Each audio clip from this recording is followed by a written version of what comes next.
Welcome to my channel. Subscribe and enjoy my new stories every day. The morning air was crisp, the kind of chill that wakes you up instantly. I sipped my coffee, letting the warmth spread through me, but my mind was already far from peaceful. Last night's conversation with Molly had left a bitter taste, even as I tried to tell myself there was nothing to worry about. She'd mentioned a work trip, another one, and I'd kept my expression calm, pretending her announcement hadn't fazed me. But inside, questions nagged at me, creeping into every corner of my mind, refusing to be dismissed. Molly and I had been married for 5 years, and I'd always believed we had the kind of marriage people envied. From the beginning, our connection felt real, not just based on attraction but on a shared understanding of each other's ambitions, quirks, and dreams. We worked hard to build a life together, a life where I thought loyalty and trust were as stable as the walls of our home. She was beautiful, yes, bright blue eyes that could light up a room, a warm laugh that drew people to her, but I never saw her beauty as something dangerous. Not until recently. A month ago, she'd started working with a new colleague, Nick. Just another person in her office, I'd thought at first. She had co-workers, friends, people she talked to.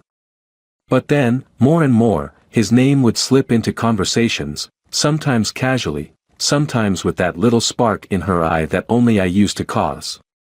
I dismissed it, convincing myself it was just a new friend, someone who shared her work hours and workload, just an innocent familiarity. But something shifted between us. Molly became distant, often distracted, and our once easy, effortless connection started feeling strained.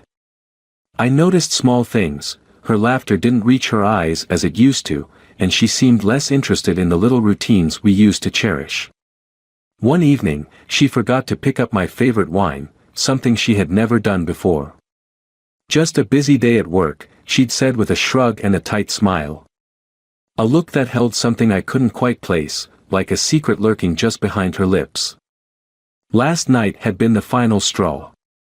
We'd just finished dinner when Molly mentioned her upcoming weekend trip. "It's work-related," she said, tucking a strand of hair behind her ear, not quite meeting my eyes. Her tone was too light, almost rehearsed, and I could feel an invisible wall between us, one I hadn't noticed before. She was lying, I could feel it, could see it in the way she shifted her gaze away from me. I tried to bury my suspicions, but my mind wouldn't let go. It felt like standing on the edge of something I wasn't ready to face. That was when the unexpected happened. A colleague of hers, someone I'd only met a handful of times, discreetly approached me after a work event. He handed me a note and quietly urged me to take a look. I read it once, twice, my heart sinking with each word. It wasn't explicit, just a vague warning, but it confirmed my worst fear: I wasn't imagining things. The note hinted that something was going on with Molly and her colleague Nick, and that I'd be wise to pay closer attention. The note burned in my pocket as I drove home, a terrible weight pressing down on me. I had always trusted her. We'd built our marriage on that foundation. But here I was, questioning everything, my mind spiraling with thoughts I couldn't control. I wanted to confront her, to shake her out of this strange phase, but something held me back. Confrontation felt premature. If I confronted her now, she'd just deny it, maybe even accuse me of being paranoid. I needed to be sure. As she packed her suitcase that night, chatting lightly about work, I stayed silent, observing her, feeling like a stranger in my own home. She was good at hiding things, I'd give her that. But now that my suspicions had been stirred, I could see every little crack, each guarded movement. I realized then that I couldn't go on like this. I couldn't just sit there and pretend I didn't notice. I had to do something. The next morning, I told her I'd be working late and watched as she left for her supposed business trip. Then, I got into my car and followed her. It was reckless, maybe even desperate, but I needed to know. My heart pounded as I kept a careful distance, hoping she wouldn't notice me. I told myself that if I was wrong, if this was all just some paranoid nightmare, I'd apologize and let it go. But if I was right, well, I didn't know what I'd do if I was right. She pulled into a small cafe on the outskirts of town. I parked a few spots away and watched as she went inside, scanning the room. Moments later, Nick joined her, his smile broad and familiar as he greeted her. They sat close, their heads tilted towards each other in a way that left no room for ambiguity. Laughter, whispered words, it all felt too intimate. Too wrong. I clenched the steering wheel, my pulse pounding in my temples. This was no innocent meeting. It hit me then, like a blow to the chest, that the life I thought I knew was slipping through my fingers. I couldn't breathe, couldn't think straight. Rage, betrayal, hurt, all the emotions I'd tried to suppress came rushing forward. But somehow, amid the anger, a plan started forming. Confronting her here, in some random cafe, felt weak. I needed something more, something that would make her understand the depth of her betrayal. I didn't just want an argument, I wanted her to feel the impact of her choices. I waited until they left, my mind swirling with emotions. I drove home slowly, considering my options, searching for a way to regain control in the midst of this chaos. When I got back, Molly was already home, acting like nothing had happened, her smile easy and relaxed. She asked how my day had been, and I forced a smile, keeping my tone light, playing along. I didn't want to tip her off. I wanted her to think she'd gotten away with it, that everything was perfectly normal. And so, over the next few weeks, I started planning. If she thought she could keep lying, pretending, playing the loving wife, I would let her. I'd let her live in that illusion just a little longer. But soon, she would see that I knew everything. I'd make sure of it. The weeks passed in a tense blur. Molly continued with her facade, pretending everything was as it always had been, while I played the part of the oblivious husband. Inside, though, I was different, a stranger even to myself. Each time I saw her laugh or sit next to me on the couch, I felt a simmering rage. It took all my strength to keep myself from showing it. I couldn't slip up. Not yet. Our anniversary was approaching, and Molly seemed determined to celebrate. She started leaving little hints about wanting to go somewhere special, someplace we could reconnect and revitalize our relationship. The irony stung, but I kept my mask on, pretending to go along with her plans. Every time she mentioned a new idea, I nodded, barely listening, as I quietly fine-tuned my own plan. If she wanted a memorable anniversary, I'd make sure she got one. A week before the anniversary, I asked her to have dinner with me to discuss something important. I could tell she was curious but apprehensive, maybe she suspected I knew more than I was letting on. But I kept my tone light, trying to ease her concerns. I told her I'd been thinking about our relationship, about the ways we'd grown and changed, and that I wanted us to reaffirm our commitment to each other. I was thinking, I said, swirling my drink thoughtfully, that maybe we could renew our vows. Make it a special night, just for us. Her eyes lit up with surprise. I knew she hadn't expected this, maybe she thought I was oblivious to any tension in our marriage. She leaned over the table, taking my hand. That sounds beautiful, really beautiful, Billy, she said, a faint look of relief softening her features. She seemed to believe I was just another husband trying to rekindle the romance in our marriage, not a man piecing together the final details of a plan that would bring her lies crashing down around her. Over the next few days, I poured myself into arranging the vow renewal. Friends and family eagerly accepted the invitations, thrilled to witness what they assumed was a romantic celebration. I rented a small venue, a beautiful, intimate place just outside of town, with enough space for a cozy gathering. It was perfect. Molly looked on with admiration as I finalized the details, her face glowing with excitement. I wondered how much she'd been hoping for this, to see me make such an effort, while she toyed with her secrets. One evening, while she was upstairs in the shower, I went through her phone again. It was locked, as always, but I had managed to learn her passcode after months of quiet observation. I scrolled through her messages, my pulse quickening as I read her exchanges with Nick. There were photos, casual, carefree, candid shots of them together in places she had claimed to be too busy to visit with me. The texts were filled with inside jokes, hints of weekends spent together, memories they shared that she and I never would. Each line was a twist of the knife, but I kept reading, burning every word into my memory. It took everything I had to keep myself from storming up the stairs, phone in hand, demanding answers. But I forced myself to stay calm. She'd woven a web of lies, and I intended to unravel it at the right moment, not in a hasty burst of anger. I put her phone back, careful to leave no trace of my intrusion, and retreated to the living room, the images seared into my mind. As the day of the vow renewal arrived, I found myself almost numb, the anger replaced by a kind of cold resolve. Family and friends started arriving, greeting us warmly, their smiles and hugs reminders of a time when I, too, thought this was the happiest chapter of my life. Molly looked radiant, dressed in a simple but elegant gown that seemed to capture her effortlessly beautiful style. She held my hand tightly, smiling at me with what seemed like genuine affection. I met her gaze, but I couldn't shake the image of her with Nick, laughing, carefree, in a way I hadn't seen her do with me in months. I stepped up to the small podium we'd arranged for the ceremony. Everyone gathered around, the room filled with a quiet, expectant energy. Molly looked at me, her eyes glistening, waiting for me to start. I cleared my throat, glancing down at the notes I'd prepared, feeling the weight of what I was about to say.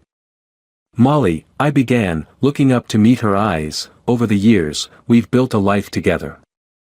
A life filled with shared dreams, with moments that have shaped who we are as individuals and as partners.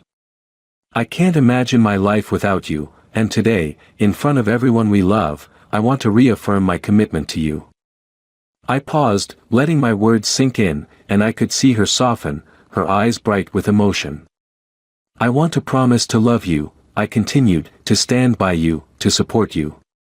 But, most importantly, I want to promise you something else, something I think we both know we need in our marriage. I reached into my pocket and pulled out a small, wrapped package, presenting it to her. She looked surprised, glancing around the room with a shy smile as she took it from my hands. This, I said, nodding at the package, is something I think you'll appreciate. Open it. She tore open the wrapping, her face transforming from curiosity to confusion as she lifted the ticket from the box. It was a one-way flight ticket with a departure date set for that very night. Silence filled the room as everyone looked on, waiting for an explanation.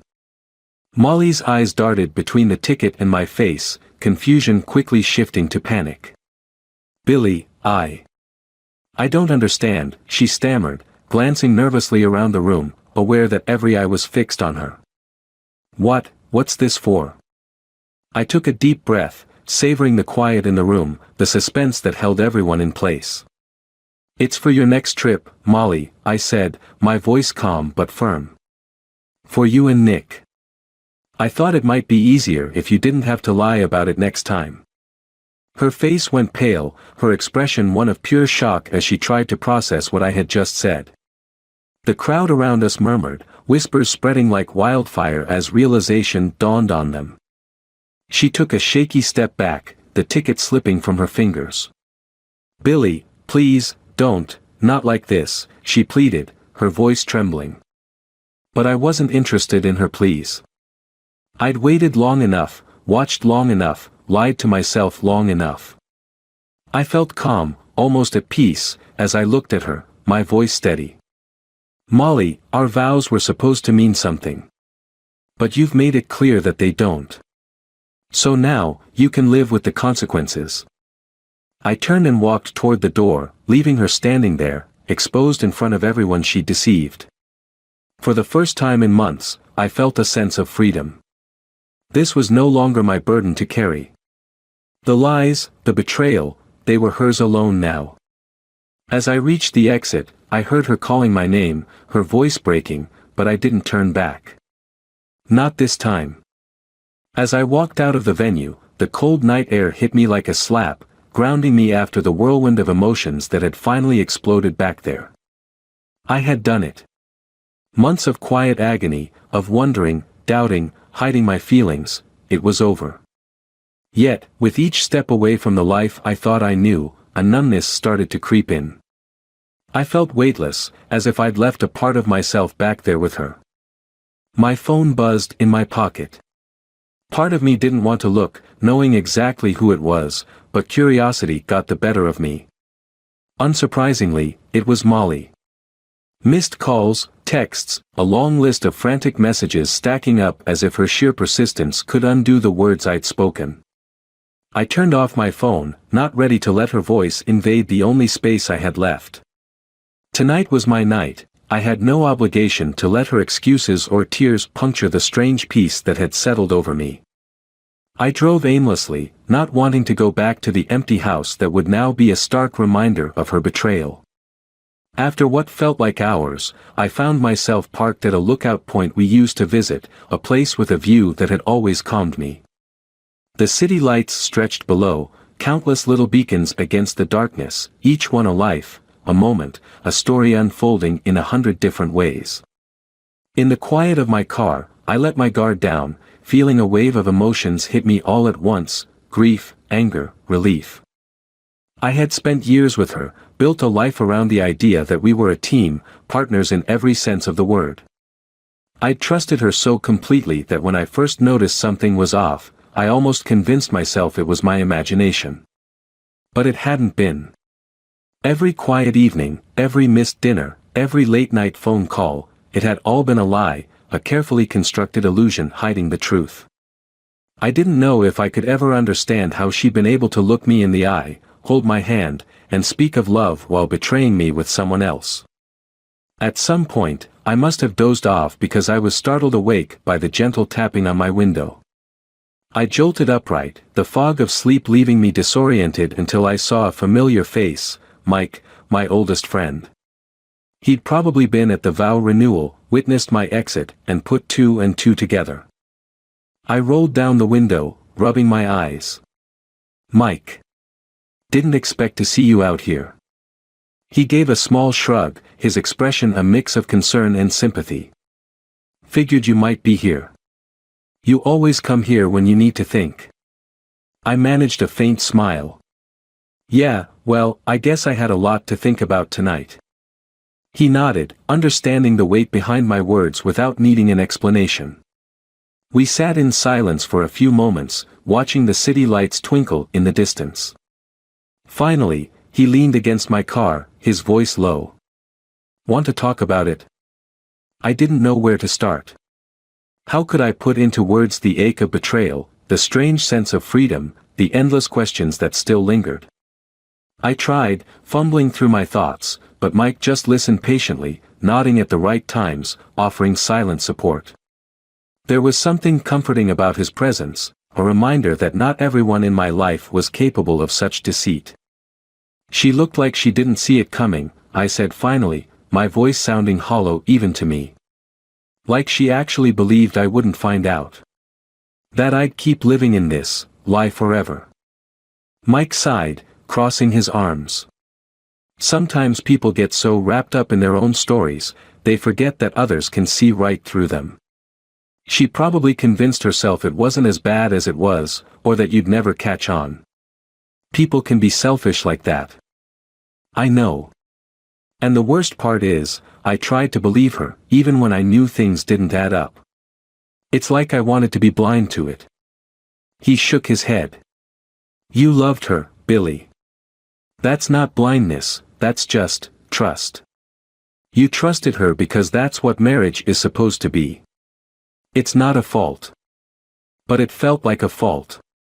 My own mind replayed every conversation, every time she promised love and loyalty, every moment I'd been blind to what was right in front of me. I was wrapped so tightly in memories and regrets that it almost hurt to think of what came next. How do you move forward when the foundation of everything you believed has crumbled beneath you? Mike stayed with me until dawn, neither of us saying much, both just watching as the first light crept over the city, casting a pale glow over the night. When the sun finally broke through, a quiet resolve settled in my chest. The pain was still there, a constant, dull ache, but the sharp edges had softened. I knew what I had to do. Later that morning, I drove home, the numbness giving way to a calm determination.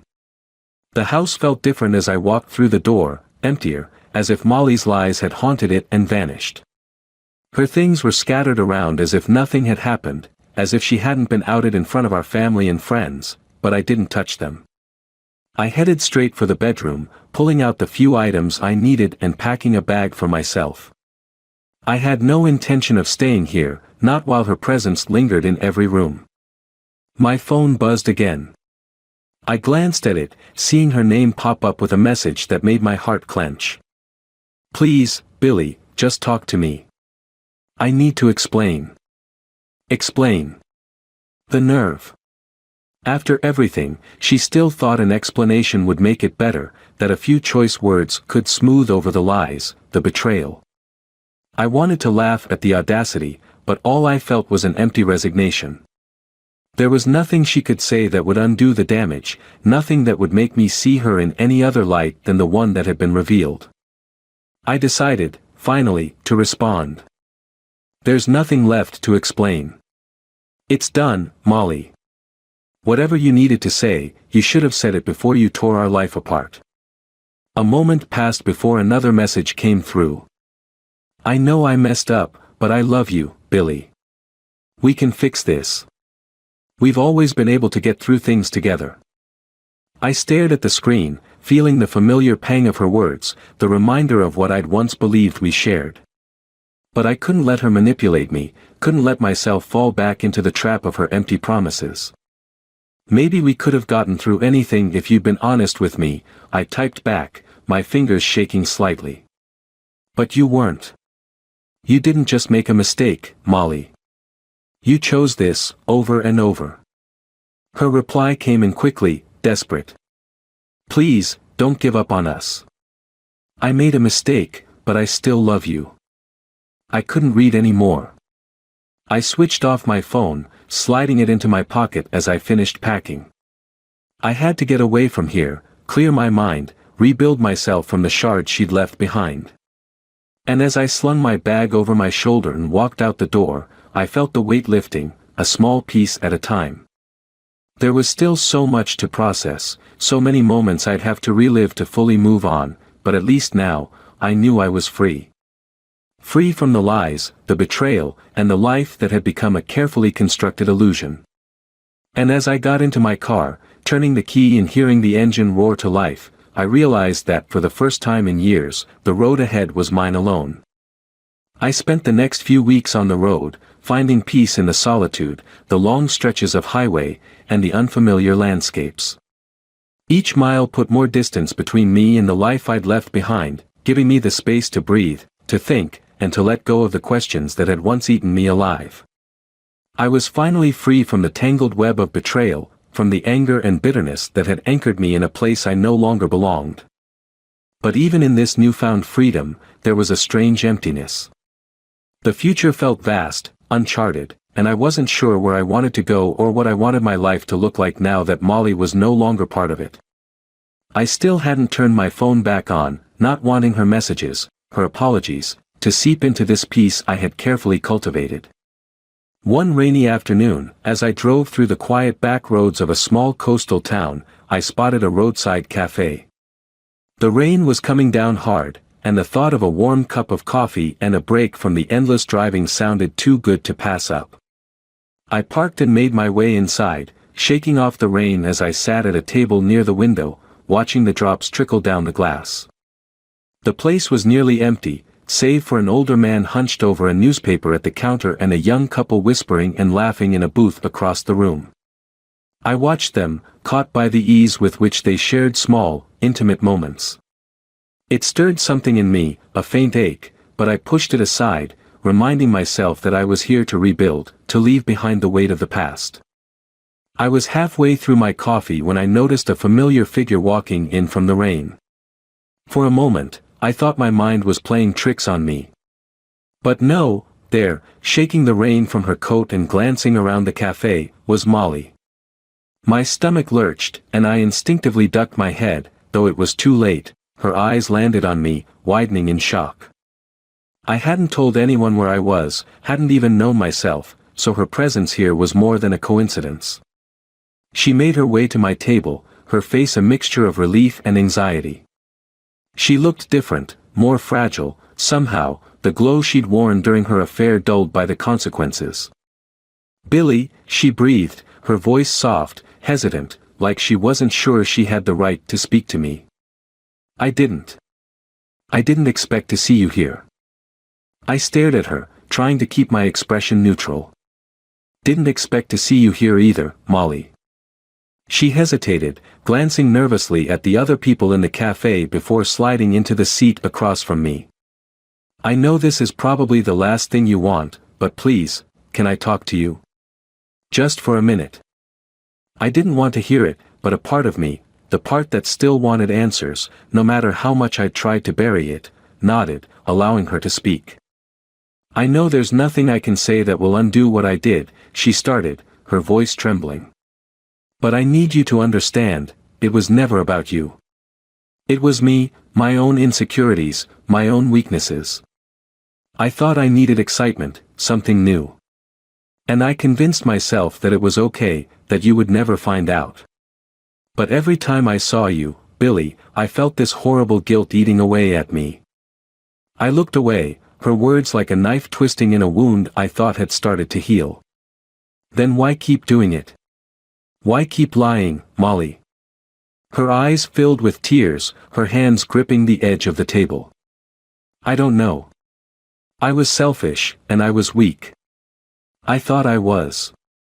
I thought I was missing something, and then one day I looked at Nick and thought maybe he could fill that gap. But I was wrong. So wrong. I realized it too late, but I ended it with him.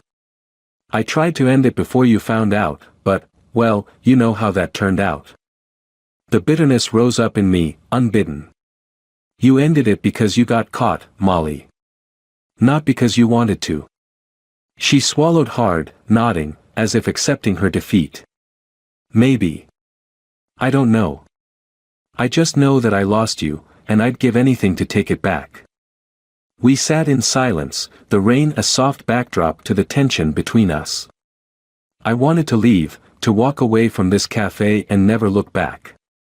But something kept me rooted to the spot, a sense that there was still more she wasn't telling me.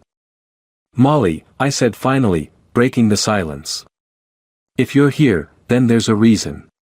So just tell me." She looked down, her hands trembling slightly. "Billy. I wanted to tell you that. I'm pregnant." The words hit me like a punch to the gut, knocking the breath out of me. "What?" "I found out just before everything happened," she said quietly, her eyes filled with a kind of pleading desperation. "I was going to tell you, but then you found out about Nick, and everything fell apart." I struggled to process the weight of her words. I felt the floor tilt beneath me, a sense of betrayal even deeper than before. "And is it mine?" I asked, my voice barely more than a whisper. Her face crumpled, her hand reaching across the table to grasp mine, though I instinctively pulled back. "Yes, Billy. It's yours. I swear to you, I haven't been with anyone else since you found out. I would never lie to you about this." I wanted to believe her, wanted to trust her, but the layers of betrayal made it almost impossible. "How can you be so sure?" "Because I know, Billy. I know. And if you want a test, I'll do it. Anything you want, I'll do it." Her voice cracked, desperation etched in every word. "I know I've hurt you, but I need you to know that this baby is yours." The world felt surreal, as though I were trapped in a nightmare I couldn't wake from. I wanted to scream, to yell at her, to demand answers that didn't make sense. But as I looked at her, truly looked at her, I saw a glimmer of the woman I once loved, the woman I'd shared my dreams with. "You have to understand, Molly," I said, my voice a mix of anger and sorrow. "I can't just forget everything you did." She nodded, tears streaming down her cheeks. "I don't expect you to. I don't. But I'm here because I'm asking you for another chance, not just for us, but for this child. I don't want to do this alone, Billy. I want you to be a part of this, whatever it takes. I closed my eyes, the weight of her words settling into my heart. I knew this was my decision, my choice to either embrace or reject the life growing between us. It would never be simple, and there was no guarantee we could fix the wreckage of our relationship. But a child, our child, changed everything. After a long silence, I met her gaze, feeling the faintest glimmer of hope fighting against the bitterness. If this child is mine, Molly, then I'll be there. But don't expect me to trust you overnight. We'll need time. A lot of it. A shaky smile broke through her tears. That's all I'm asking, Billy. Just time. We sat there in silence, the two of us held together by the thinnest thread of hope, the rain still pouring outside, the world around us gray and uncertain. But somewhere in the midst of that gray, there was the faintest hint of light, a chance to rebuild, not as the people we once were, but as the people we might become. And for now, that was enough.